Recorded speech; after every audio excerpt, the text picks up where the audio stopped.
A year later, the court directed that the process of racial interrogation should move, quote, all deliberate speed. I'm sorry, I just realized that I said racial interrogation. I meant racial integration should move with, quote, all deliberate speed.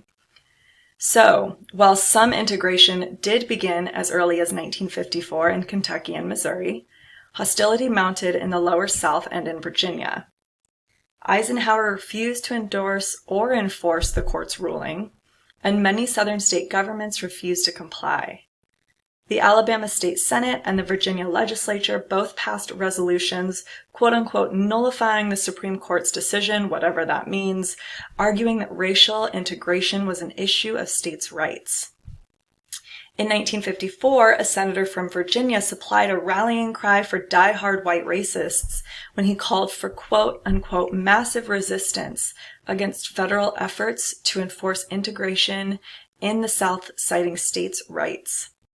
Senator James O. Eastland of Mississippi, a state where Black Americans comprised 45% of the population, denounced the Brown decision as an, quote, illegal, immoral, and sinful doctrine. He told the Senate that, quote, the Negro race is an inferior race, and that the South was determined to maintain, quote, white supremacy.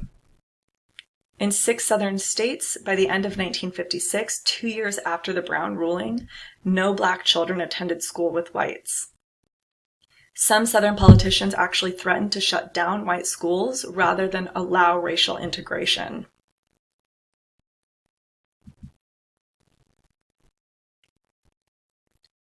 So the white South used other forms of violence and intimidation to preserve segregation. The third incarnation of the KKK appeared after World War II to strike back at growing Black American challenges to white supremacy. This terrorist group threatened, injured, and killed Black folks they considered uppity. Following the Brown decision, segregationists also formed the White Citizens Council, or WCC. The WCC drew members largely from businessmen and professionals. Rather than condoning murder and violent confrontation, the WCC generally relied on intimidating Black folks by threatening to fire them from jobs or denying them credit from banks. In Alabama, WCC members launched a campaign against radio stations playing the kind of rock and roll music Alan Freed popularized in New York City because they believed that it fostered close interracial contact. Reflecting much of the sentiment in the region in Alabama, a segregationalist called rock and roll the basic, heavy, quote-unquote, beat music of Negroes, end quote, which if left unchecked would result in the downfall of the, quote, entire moral structure the white man has built, end quote. The WCC and the KKK created a racial climate in the Deep South that encouraged whites to believe that they could get away with murder to defend white supremacy. In the summer of 1955, Emmett Till, a 14-year-old from Chicago who was visiting his great-uncle in Mississippi, was murdered because he allegedly, and news has come out in the recent decade that they were all false claims, but at this time he allegedly flirted with a white woman in a grocery store. Although the 2 accused killers were brought to trial, an all-white jury quickly acquitted them. They later confessed to the murder, but because of the double jeopardy rule, they could not be retried for the same crime. And now we are going to watch a mini documentary on Emmett Till. I do want to warn you that there is graphic imagery, but I also want to share that that's what Emmett Till's mother had hoped people would see.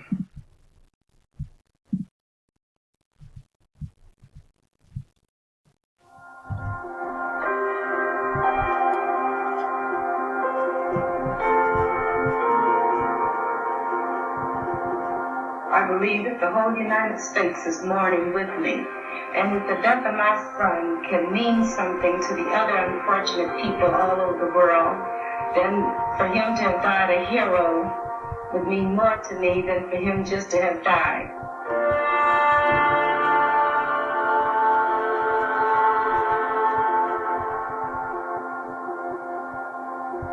Emmett Till, 14, was kidnapped and killed allegedly for wolf whistling as the wife of accused Roy Bryant.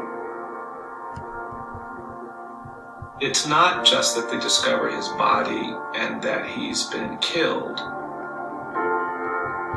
He has been brutally, brutally beaten.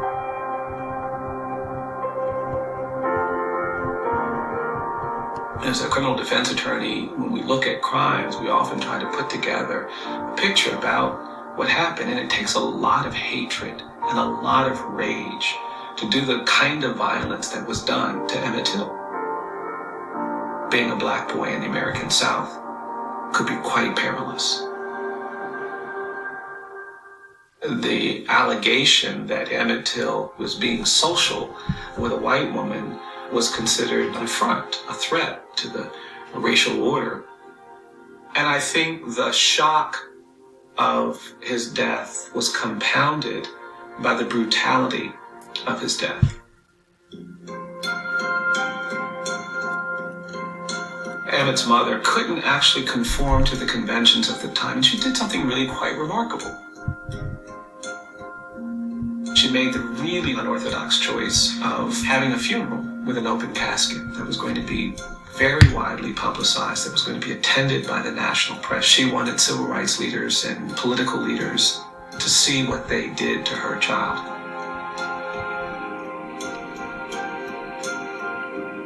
She invited David Jackson and Jet magazine to take pictures of this child's battered body. And these images were widely circulated. Jet magazine was a publication that was primarily produced and distributed to the African American community that had been trying to educate the rest of the country about the horrors of segregation and racial violence and lynching in the American South. And the images were really, really challenging. It was the kind of visual that you didn't typically see.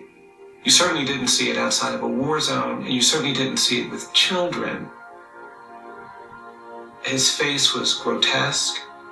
You could see eyes, but you couldn't really distinguish all of his facial features. That's how much violence he had been subjected to. Emmett's mother's presence in the photo is really important because she's really giving witness to victimization and violence. The other images that Emmett's mother provided just created this notion of a very respectable young boy who was trying to make the very best impression on everyone he met. The juxtaposition of a little boy in a suit and a tie with his battered face was a stark image that made it really impossible for anyone who saw it to be silent about it.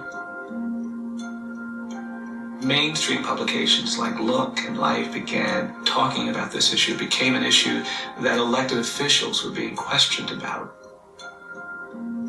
These images made it impossible for white families in other parts of the country to stay indifferent, to stay neutral.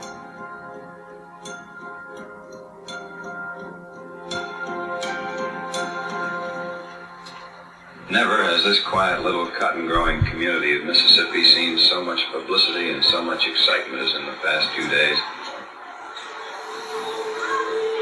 Nearly 200 of the town's 500 or 600 residents have packed into the courthouse to hear the day's proceedings. Do you have any evidence bearing on this case?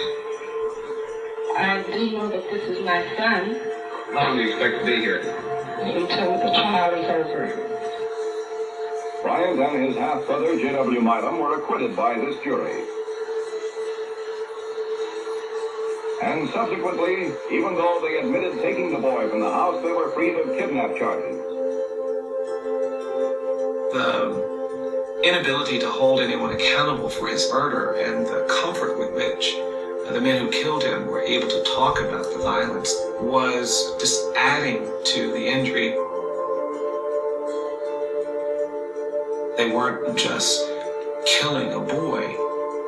They're expressing something rooted in this decades of animosity and fear and anger.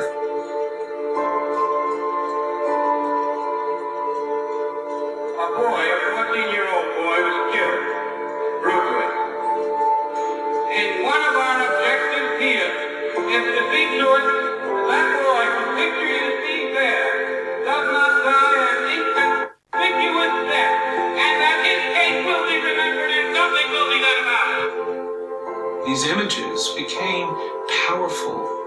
forces in organizing a new level of commitment and resistance. The brutal murder of Emmett Till really pushed Rosa Parks to a deeper level of activism.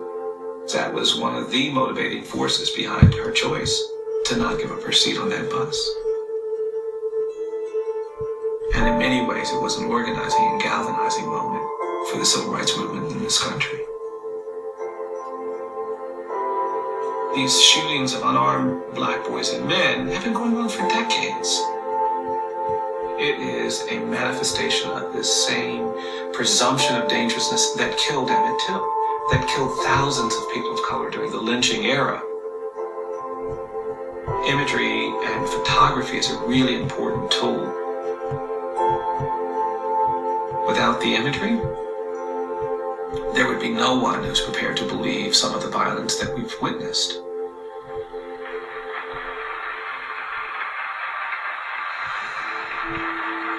It's such a gratifying feeling to see you all sitting by and standing by, because I realized shortly after this thing happened that it wasn't a fight that I could do, that it was going to be a fight that we had to do, that the people would do for me, more or less.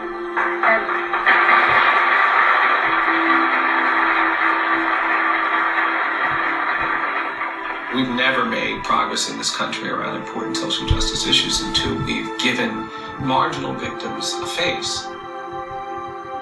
That image still has resonance, it still has power, and I think it still expresses the pain and anguish of a huge part of our population that is still hoping for basic recognition of their humanity. And I want you all to stand by me because it's going to be a fight. And if you will stand by me, I will stand by you because I am not afraid.